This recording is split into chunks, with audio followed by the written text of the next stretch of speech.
तो बुद्धिमानी किसमें है जी? बुद्धिमानी इसमें है कि जैसे ही समझ में आ जाए कि भक्ति सर्वश्रेष्ठ है, तुरंत भगवान के चरणों में लग जाना चाहिए।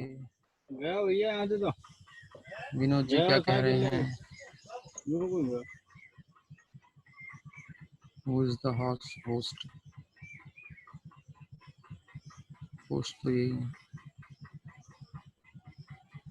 ठीक है, पता नहीं यहाँ से नहीं आवाज आ रही, पीछे से आ रही है आपकी। हाँ आप हाथ बना दिए ना, यही अभी तो यहाँ से कुछ नहीं आ रहा, पहले आ रहा था। तो प्रणाम है। अच्छा प्रणाम। अब हमको पता नहीं चलता, ध्यान नहीं, हमको हाथ दिखाई दिया, हमने बोल दिया। अच्छा हाथ खड़ा हुआ होता है यहाँ पे। क्षमा कीजिए, हम भी हाथ दिखाएंगे तो।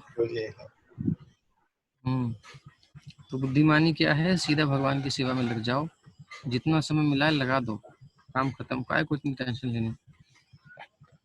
कहीं सांस सीढ़ी लगा करके देखते थे ना, तो क्या किया, पहले सीढ़ी लगा कर देख रहा था, बोले अब सांस लो, सांस छोड़ो, फिर सांस लो, अब सीढ़ी अटक गई। अब वो अटका बैठा है, बेहोश हो गया। उसके क्या मतलब, बाबा जी रुक गए, वो सोच रहा है बाबा जी रोक रहे हैं, तो ये भी कई बार हो जाता है। ये सब चीज़ों में बहुत झंझट है। लाभ है बहुत थोड़ा है, एक थोड़ा बहुत कर लेने से कोई हानि नहीं है, बट इसको एक प्रोसेस के रूप में हम लेके चलने वाले नहीं है, और रामदेव बाबा भी लेके चलते नहीं हैं। उनका भी केवल इतना पर्पस है कि बस थोड़ा शरीर स्वस्थ रहे और बस मस्त रहे, बस स्वस्थ रहे, खाएं पिए और बस। बाकी उनका उद्देश्य नहीं है जो पतंजलि जी का उद्देश्य था, आत्म साक्षात्कार, भगवान का स्वरूप का साक्षात्कार, वो उनका उद्देश्य कहीं दिखाई नहीं देता है, कहीं कोई वर्णन नहीं आता। उल्टा तो वो जने कभी कभी तो ऐसी बातें कर देते हैं इसका सिर पैर ही नहीं होता है। खैर वो मामला अलग हो जाएगा, एक लिमिट तक ठीक है, उतना करने में कि वो नहीं है। शरीर के स्वास्थ्य के लिए ठीक है, थोड़ा बहुत कर लिया, लेकिन भगवान का भजन करना सबसे बेस्ट है। तो कैसे बोले, 14वें अध्याय के 26वें श्लोक में भगवान में भगवद गीता में कहते हैं, मां च यो व्यभिचारेण भक्ति योगेन सेवते सगुणान समतीत्यैतान ब्रह्म भूयाय कल्पते। जो व्यक्ति भगवान की निश्चल भक्ति में प्रवृत्त होता है, लगता है, वो प्रकृति के गुणों को लांघ जाता है और तुरंत आध्यात्मिक पद को प्राप्त होता है। छल नहीं करना चाहिए, विशेषकर भगवान के भक्तों से तो करना ही नहीं चाहिए, क्योंकि जैसे ही हम छल करते हैं भगवान हमको अपने से दूर कर देते हैं कि ये छलिया। ठाकुर जी जो छल करते हैं वो छल स्पिरिचुअल दिव्य पद पर होता है, वो सबका कल्याणकारी होता है, उसमें किसी का अहित नहीं होता है। और हम जो छल करते हैं उसमें हमारा द्वेष, हमारा राग, हमारा स्वार्थ सब कुछ होता है। तो छल से निश्चल भक्ति, भक्तों से भगवान से कोई कपट नहीं, कोई दुराव नहीं। बाकी संसार में तो खैर व्यवहार में बहुत कुछ करना पड़ता है, बट भगवान से, उनके भक्तों से जो है उनसे सरल रहना चाहिए। तो जो इस प्रकार निश्चल भक्ति में प्रवृत्त होता है वो प्रकृति के गुणों को लांघ जाता है और तुरंत आध्यात्मिक पद को प्राप्त होता है। कृष्ण भावना भावित व्यक्ति दिव्य अवस्था से प्रारंभ करता है, ये अंतर है। कृष्ण भावना भावित व्यक्ति कहाँ से शुरुआत करता है, उसका जो प्लेटफॉर्म है ना, वो सब प्रोसेस योगियों का जो डेस्टिनेशन है वो उसका प्लेटफॉर्म है जहाँ से वो शुरू कर रहा है भक्ति। भक्ति कब शुरू होती है? जब जीव ब्रह्मभूत हो जाता है। ब्रह्मभूत प्रसन्नात्मा न शोचति न कांक्षति समः सर्वेषु भूतेषु भक्तिं लभते पराम। जब वो उस स्थिति में आ जाता है तब उसकी रियल में भक्ति शुरू होती है। तो अब जो उस स्थिति में नहीं है वो क्या करे? बोले वो भी भक्ति करे। आप और प्रोसेस से, योग से, ज्ञान से, ध्यान से जहां पहुंचोगे बहुत समय के बाद, और नहीं वहां पहुंचे भक्ति के प्रोसेस को स्वीकार करते हो, तो आपको क्या होता है, उस प्रोसेस से जल्दी भक्ति पहुंचा देती है अपनी जहां वो मिलेगी। मतलब ऐसे समझ लो कि कैसे बताएं, जैसे कि आपको एयरपोर्ट जाना है तो एयरपोर्ट में फ्लाइट मिलेगी, उससे कहीं तो मिलेगी नहीं। अब एयरपोर्ट पे जाने के लिए या तो आप व्यवस्था करो, टैक्सी हायर करो, ये करो वो करो, या फिर एयरपोर्ट की तरफ से कोई व्यवस्था हो जाए ऐसी कि भाई वो आपको आपके यहाँ से उठा ले, उनके टिकट में वो इंक्लूड हो जाए कि आपके लिए हमारी गाड़ी आएगी आपको लेने, जिसने भी टिकट बुक किया उसमें उसका इंक्लूड है फेयर, और वो आएगी जहाँ से वहीं से उठा कर ले जाएगी, उठा करके आपको फ्लाइट में बिठाने की जिम्मेदारी उस कंपनी की, जेट की हो चाहे जो भी हो। तो इस प्रकार से एक व्यवस्था मान लीजिए हो जाए। तो ये अंतर है कि भक्ति में यदि लगता है तो उसको अगर एयरपोर्ट तक नहीं भी पहुंचाए तो घर से उठा के एयरपोर्ट तक ले जाएगी। यानी कि सत्व गुण से जो है भक्ति का जो स्टार्टिंग पॉइंट है, जो ब्रह्मभूत स्थिति है, संसार से उपरामता है, वहां तक लाएगी पहले, उसके बाद फिर भक्ति प्रारंभ होगी जो उसकी रियल भक्ति है ना, वैधि भक्ति, रागानुगा भक्ति आदि होती है। और या फिर आप अपनी टैक्सी हायर करो, बहुत प्रयास करो, भीड़ भड़कम हो, कुछ हो, तो उसमें कितना टाइम लगेगा कुछ पता नहीं, कहीं ट्रैफिक जैम है, कहीं कुछ है, तो अब एक गाड़ी खराब होगी मान लो तो फिर आपको वेट करना पड़ेगा, फिर दूसरी लेनी पड़ेगी। लेकिन अगर वो व्यवस्था करेगी तो उसकी ऐसी व्यवस्था होगी जो डायरेक्ट लिंक है, मान लो ऐसा हो, समस्या नहीं है।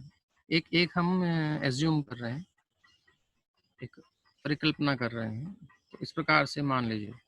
तो भक्ति है, आप जहां से शुरू करोगे वहां से अपने रियल जो भक्ति का प्लेटफॉर्म है, जहां से भक्ति बिगिन होती है, शुरू होती है, वहां तक वो आपको लेकर के आएगी, फिर वो भक्ति शुरू हो जाएगी। और या फिर योग का साधन का सहारा लेकर के भक्ति प्राप्त करने की योग्यता जहां से मिलती है उस प्लेटफॉर्म पर पड़ेगा। लेकिन आप अगर भक्ति का आश्रय लेते हो कहीं से भी तो वहां से जल्दी पहुंच जाओगे उस पद तक जहां पर और पद्धतियां आपको लेकर के आएंगी बहुत समय बाद। और भक्ति योग से जब हृदय शुद्ध होता है उसमें बार बार वासना कामनाएं उदित नहीं होती संसार की। लेकिन और योग की पद्धति से आप प्रयास करोगे तो फिर से गड़बड़ हो सकती है, ऐसा कि हुआ ही है। भक्त फिर नहीं गिरता। न में भक्त प्रणश्यति, भगवान गारंटी देते हैं मेरा भक्त का कभी नाश नहीं होता, कभी गिरता नहीं है। लेकिन योगियों का कुछ पता नहीं, ज्ञानियों का कुछ पता नहीं। तो इस प्रकार से भक्ति सर्वश्रेष्ठ है, इसमें सीधे लगना चाहिए। कृष्ण भावना भावित व्यक्ति दिव्य अवस्था से प्रारंभ करता है और निरंतर उसी चेतना में रहता है, अतः उसका पतन नहीं होता और अंततः वो भगवत धाम को जाता है, क्योंकि पूरी जिम्मेदारी होती है जिसको आपने समर्पित किया है। अपने आप को समर्पित करके आपको टिकट मिला है, उस टिकट की जब आपके पास है तो जिम्मेदारी है, टिकट तुम्हारे पास है यानी भक्ति का टोकन, तब तक तुम्हें कोई नहीं हिला सकता, तुम्हारी सर्वत्र गति होगी। कृष्ण प्रसादम को ही खाते रहने से, अब देखो कैसे होता है प्रैक्टिकल चीज, जब उसने संकल्प लिया कि कृष्ण प्रसादम को ही खाना है तो कृष्ण प्रसाद को खाते रहने से स्वतः कम खाने की आदत पड़ जाती है। नहीं तो जहाँ देखे दुकान, जहाँ देखे पकवान, वहीं थोड़ा थोड़ा चख लिया। अब हमारी यमुनानगर में मैया है, वो कहती है प्रभु जी हम गए थे अमेरिका, गए और कहाँ कहाँ गए और सिलिकॉन वैली कहाँ कहाँ देखा सब जगह, लेकिन हमको तो किसी काम का नहीं रहा। क्यों?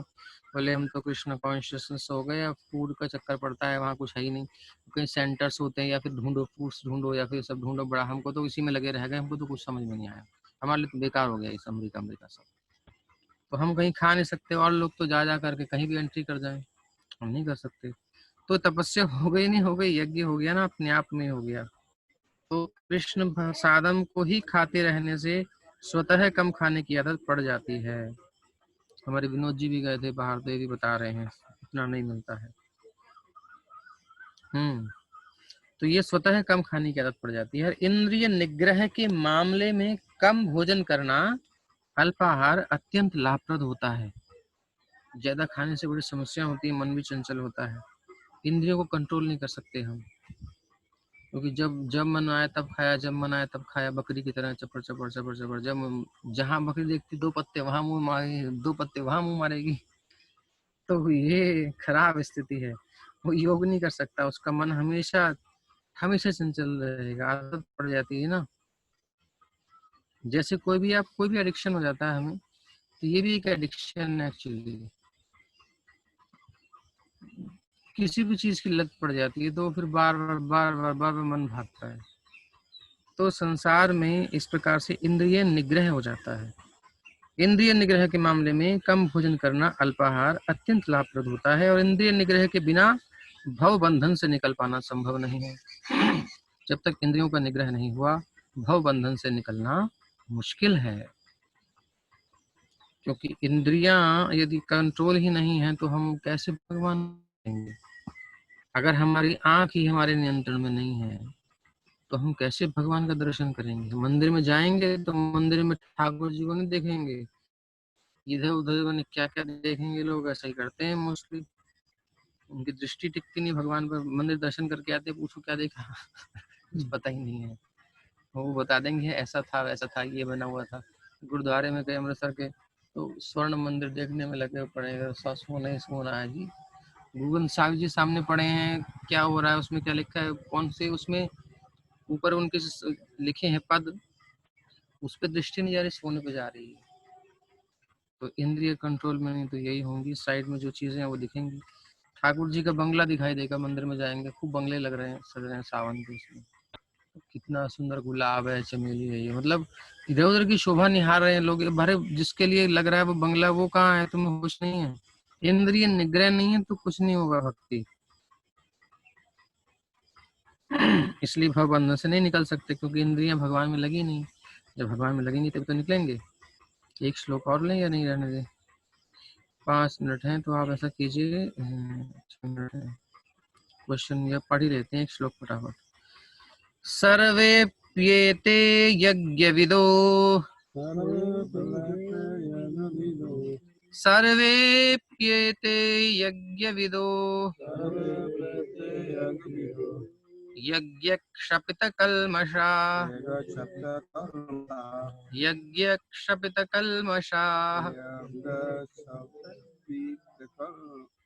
यज्ञशिष्टामृतभुजो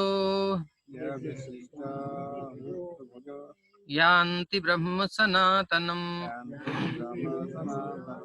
यान्ति ब्रह्म सनातनम्।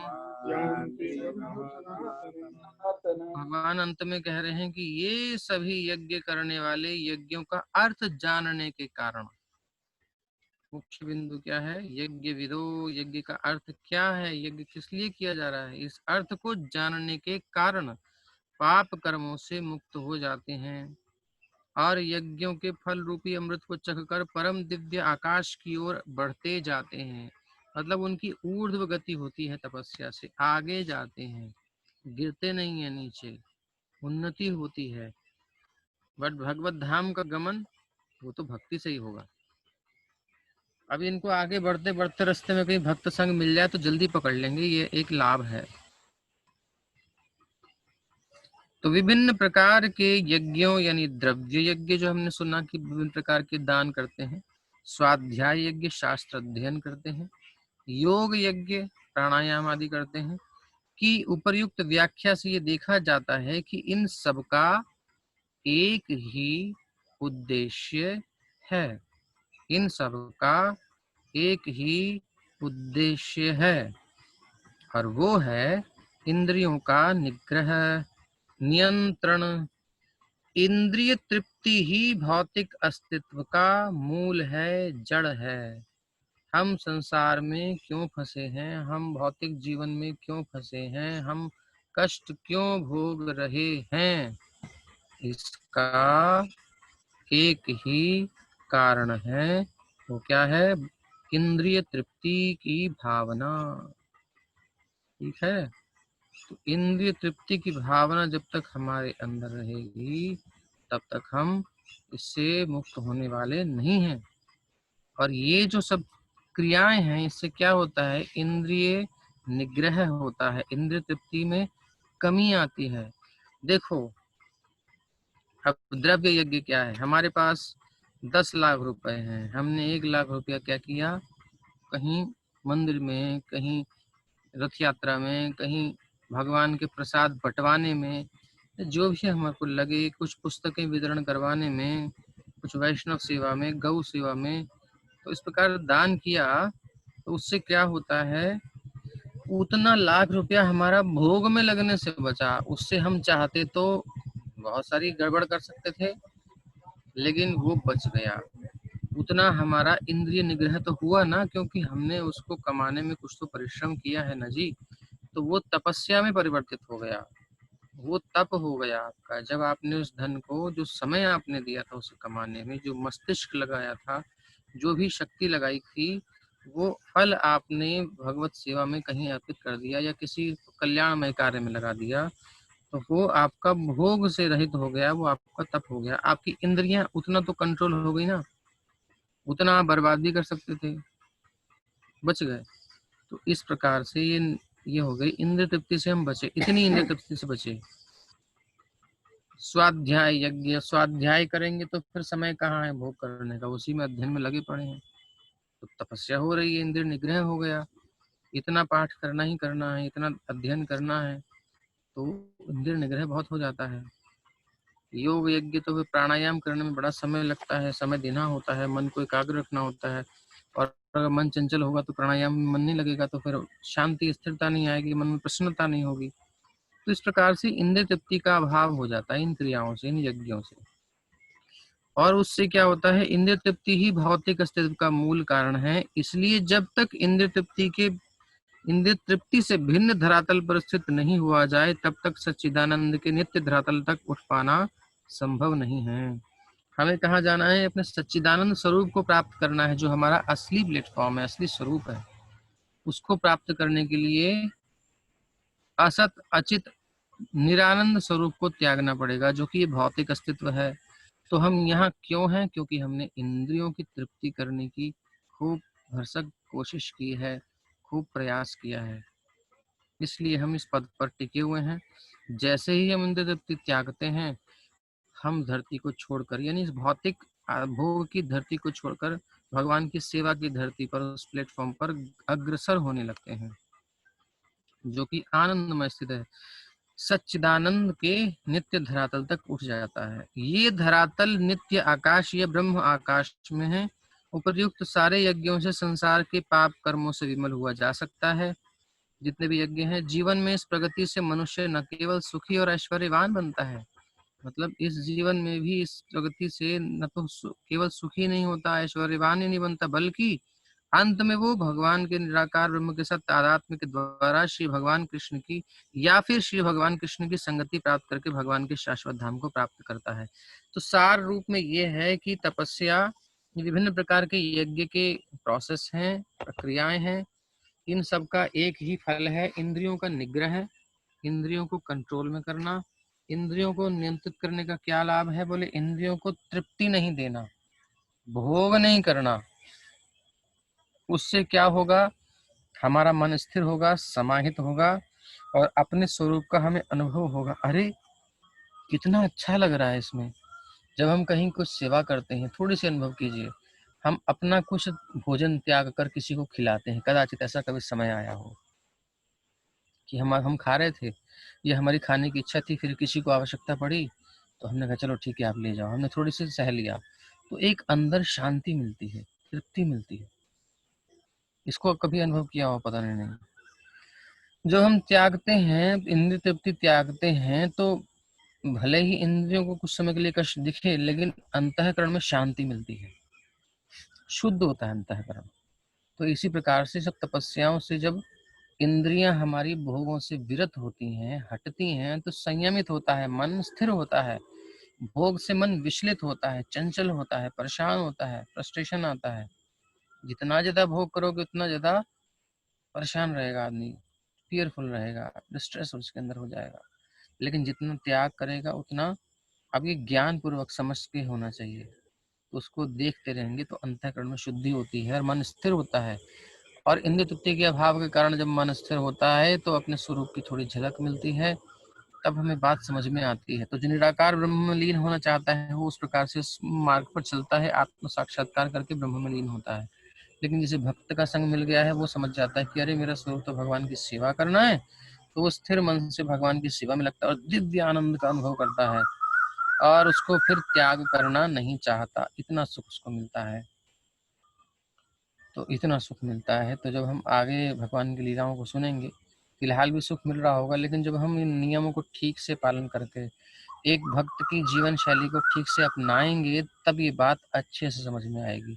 अभी तो हम सुन रहे हैं और इतना नियम पालन नहीं कर रहे हैं, लेकिन थोड़ा आगे बढ़ेंगे, जब भी हमारे अंदर रुचि होगी, नाम जप की संख्या हम बढ़ाएं, अपना नियमित रूप से सुबह सुबह कर लें और 4 नियम पालन करते हुए प्रॉपर अपना मंदिर का थोड़ा व्यवस्था घर पर बनाएं, जीवन के केंद्र में कृष्ण को लाएं, तब धीरे धीरे धीरे धीरे हमारे अंदर रुचि आएगी, इच्छा होगी, हम आगे बढ़ेंगे। और फिर जब हम स्थिर मन से भगवान की लीलाओं का श्रवण करेंगे, तो जो आनंद मिलेगा फिर तो कहीं कह ही नहीं सकते। हम जब पहले कथा सुनते थे तो मन में आता था, छोटा सा था मैं तब तो, गीता ज्ञान मंदिर में तो कथा हो रही थी, ऐसा मन होता था कि अगर कोई मुझसे इस समय आकर के इस समय कहे कि मैं तुमको 2 करोड़ रुपए दे रहा हूँ, बस आके ले जा मुझसे, ऐसे मन में आता था। इतना सुख मिल रहा है कि 2 करोड़ रुपए कोई बाहर लेके खड़ा हो, मतलब सब कुछ व्यवस्था लेके, बस तू बस ले जा, कुछ नहीं करना, बस हॉल से निकल के बाहर आ जा, तो मैं कहूँगा तू जा, मेरे से मतलब नहीं तेरे को। ऐसा सुख मिलता था। आपको मतलब अपनी सोच बता रहा हूँ। तो इस प्रकार से सुख होता है, कुछ तो मिलता है सुख टेस्ट, नहीं तो ऐसे ही सब त्याग त्याग करके भगवान की शरण में नहीं जाते हैं। राजे महाराजे सब त्याग करके और मलबद उत्तम श्लोक लालसः 24 साल की आयु में भरत महाराज त्याग करके चले गए। संपूर्ण पृथ्वी का साम्राज्य, कमी नहीं थी, युवावस्था थी, भोग सकते थे, रानियां अनुकूल थी, सब सुंदरियां थी, विश्व के सम्राट है तो चुन करके विवाह होगा ना, संतान भी थी, सब कुछ प्रजा अनुकूल थी, एक छत्र राज्य था, कोई कमी नहीं थी। फिर भी श्रेष्ठ भगवान की भक्ति में जो आनंद है वो कहीं नहीं है। इसलिए बड़े बड़े ऋषि मुनि जो हैं सब त्याग करके, बड़े बड़े राजा सब त्याग करके बहुत उदाहरण क्यों जाते हैं? एक श्रेष्ठ सुख है, श्रेष्ठ आनंद है। वृत्रासुर से इंद्र कहते हैं कि आप बहुत भाग्यशाली हैं, क्षुद्र खात उदकई, मतलब क्षुद्र गड्ढों के जो सड़ा हुआ जल है, थोड़ा थोड़ा जल है, वो भी गंदला, उसमें जो रमण कर रहा है, उसकी वो कहाँ सुख जान पाएगा? उसका जो मानसरोवर के हंस जो सुख भोगते हैं, दिव्यामृत में सुख भोगते हैं। तो इस प्रकार से जो हायर टेस्ट ले लेता है वो फिर लोअर में उसकी तो इच्छा होती नहीं है, बहुत सुख है उसमें। तो लगिए आगे, थोड़ा थोड़ा त्यागिए संसार के जो सुख हैं उनको, इंद्र तृप्तियों को त्यागिए, उस अनुपात में भगवान का भजन कीजिए। जितना जितना हम संसार से उठते जाएंगे उतना उतना भगवान के सुख का अनुभव होता जाएगा और धीरे धीरे हो जाएगा सब। लगे रहिए, नाम जप कीजिए और भक्ति के नियमों का पालन कीजिए, भक्तों का संग कीजिए। हरे कृष्ण कृष्ण कृष्ण हरे हरे, हरे राम राम राम हरे हरे। श्रील प्रभुपाद की जय। श्रीमद् भगवत गीता यथारूप की जय। तो कोई क्वेश्चन तो आप लोगों का होता नहीं है तो फटाफट कीजिए, नहीं तो फिर कौन सिंह प्रणाम करेंगे? आ जाइए।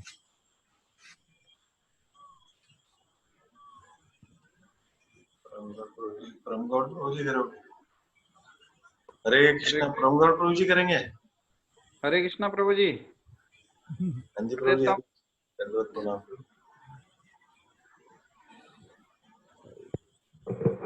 जयदेव प्रभु जी प्रश्न नहीं पूछ रहे हैं आजकल।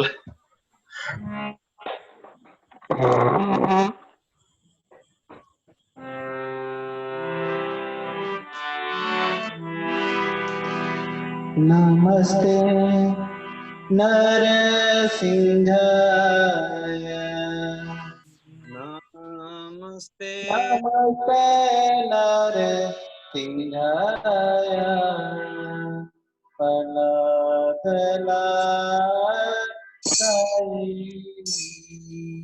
हिरण्यकाशी पूर्वचः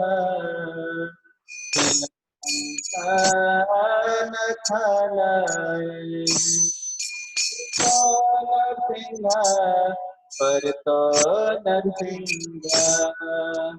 यतो यामि ततो नरसिंह नरसिंह हृदय नरसिंह नरसिंहमादिं शरणं प्रपदे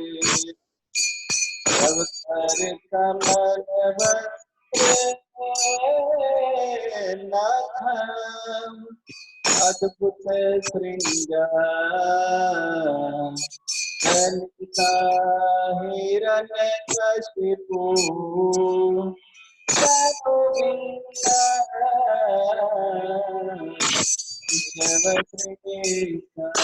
नर हरि रूपा जय जगदीश हरे जय जगदीश हरे जय जगदीश हरे जय केशव प्रीता नर हरि रूपा जय जगदीश हरे जय जगदीश हरे जय जगदीश हरे जय नरसिंह नरसिंह नरसिंह जय परात्मरा परात्मरा परात्मरा जय परात्मरा